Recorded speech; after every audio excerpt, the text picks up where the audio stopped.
আসসালামু আলাইকুম এভরিওয়ান, কেমন আছেন সবাই? আশা করি সকলে ভালো আছেন। আল্লাহর রহমতে আমি ভালো আছি এবং সুস্থ আছি।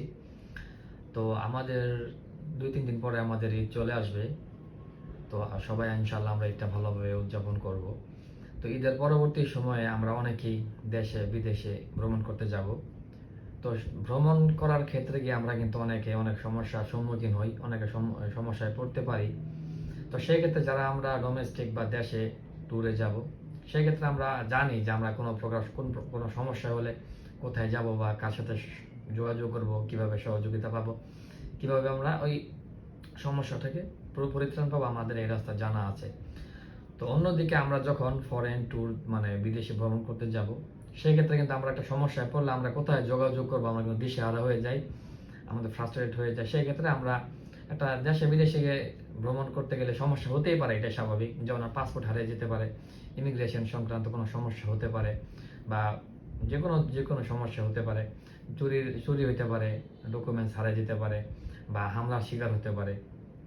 তো সেই ক্ষেত্রে আমরা কোথায় আগে যোগাযোগ করব? তো সেই ক্ষেত্রে আমরা যদি আমরা কোনো কিছুর সম্মুখীন হই, সেই ক্ষেত্রে যে যে দেশে আছি ওই দেশের যে থানা আছে, নিকটস্থ থানায় আমরা গিয়ে প্রাথমিকভাবে যোগাযোগ করব এবং ওই পুলিশের ডকুমেন্টসটা আমরা সাথে রাখবো। আর যে দেশে আমরা যাব ওই দেশে কিন্তু প্রত্যেকটি কিন্তু একটা হটলাইন আছে, হেল্পলাইন আছে। যেমন ইউরোপের দেশগুলোতে বেশিরভাগ দেশেই 112 হচ্ছে গিয়ে আপনার হেল্পলাইন, এবং ইউকেতে 999 এবং ইউএসএতে হচ্ছে 911। তো আপনারা যে দেশে যাবেন সেই দেশে আপনারা দেখবেন যে ওই দেশের হটলাইন নাম্বার বা যোগাযোগ নাম্বার, ইমার্জেন্সি নাম্বার কোনটা, এটা আপনার দেশে রাখবেন। যে কোনো সমস্যায় পড়বেন আগে ওই হটলাইনে বা ইমার্জেন্সি নাম্বারে যোগাযোগ করে আপনারা কথা বলবেন। আর যে পাসপোর্ট হারিয়ে যায়, ইমিগ্রেশন সংক্রান্ত কোনো সমস্যা হয় বা কোনো কারণে, কোনো অকারেন্সের কারণে, বা আপনি একটা জালিয়াতির শিকার হয়েছেন বা আপনি গ্রেফতার হয়ে গেছেন, সেক্ষেত্রে অবশ্যই আপনাদের যে ওই দেশের যে দেশীয় দূতাবাস আছে ওই দূতাবাসের নাম্বারটা রাখবেন, ওটা নেটে সার্চ দিলে পেয়ে যাবেন। ওই দূতাবাসের সাথে অবশ্যই যোগাযোগ করবেন, এবং কোনো প্রকার আইনি প্রক্রিয়ায় সমস্যা হলে ওই দেশের যে স্থানীয় লয়ার আছে, অ্যাডভোকেট আছে, ওদের সাথে যোগাযোগ করবেন, এবং ওনারা আপনাকে আইনি পরামর্শ বা আপনাকে ওই জটিল অবস্থা থেকে বের করে আনার ওনারা চেষ্টা করবে। তো এই হচ্ছে গিয়ে বিষয়। আমরা সর্বপ্রথম যোগাযোগ করো নিকটস্থ থানা বা ওই দেশের হটলাইন, ইমার্জেন্সি নাম্বার আছে, বা দূতাবাস আছে, নিজ দেশীয় দূতাবাস। আরেকটা হচ্ছে আপনার দেখা গেছে আপনার এয়ার টিকিট সংক্রান্ত কোনো সমস্যা হতে পারে, সেই ক্ষেত্রে আপনার ট্রাভেল এজেন্সির সাথে যোগাযোগ করবেন। যদি আপনার কোনো প্রকার সমস্যা হয় যে আপনার এয়ার টিকিট ইমার্জেন্সি লাগবে, সেক্ষেত্রে বিকল্প এয়ারলাইন্স আপনাকে ব্যবস্থা করে দেবে, আপনি দ্রুত দেশে চলে আসতে পারবেন। পাসপোর্ট হারিয়ে গেলে দূতাবাস আপনাকে পাসপোর্ট ইস্যু করতে পারবে।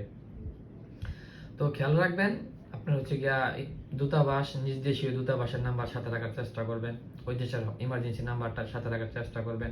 আপনি যে এরিয়াতে থাকবেন ওই এরিয়ার যে থানার নাম্বারটা আপনি সাথে রাখার চেষ্টা করবেন। যে কোনো সমস্যার জন্য সমস্যা মানুষের হইতেই পারে, এটা স্বাভাবিক বিষয়। তো সমস্যার পড়া মাত্রই আপনি যেন সমস্যার থেকে পরিত্রাণ পান, সেক্ষেত্রে আপনাকে অবশ্যই সবসময় সচেতন থাকতে হবে। একটা কথাই আছে না যে সচেতন থাকলে কখনো বিপদে পড়তে হয় না। তো অবশ্যই সতর্ক থাকতে হবে, অবস্থায় সচেতন থাকতে হবে, কারণ এটা বিদেশ, এবং ওইখানে আমরা যেন সকলেই সুস্থভাবে সহি সালামতে ভ্রমণ করে আসতে পারি। সকলের জন্য দোয়া প্রার্থী, সকলের ভ্রমণ যেন সুন্দর এবং সফল হোক। সকলে ভালো থাকবেন। ভিডিওটি ভালো লেগে থাকলে অবশ্যই শেয়ার করবেন, যেন আমরা এই খুঁটিনাটি বিষয়গুলো আমরা পরস্পরের সাথে শেয়ার করতে পারি, পরস্পরের জন্য কি আমরা এই বিষয়ে অবগত হতে পারি। তো ধন্যবাদ সবাইকে, ভালো থাকবেন। আসসালামু আলাইকুম, ঈদ মুবারক সবাইকে।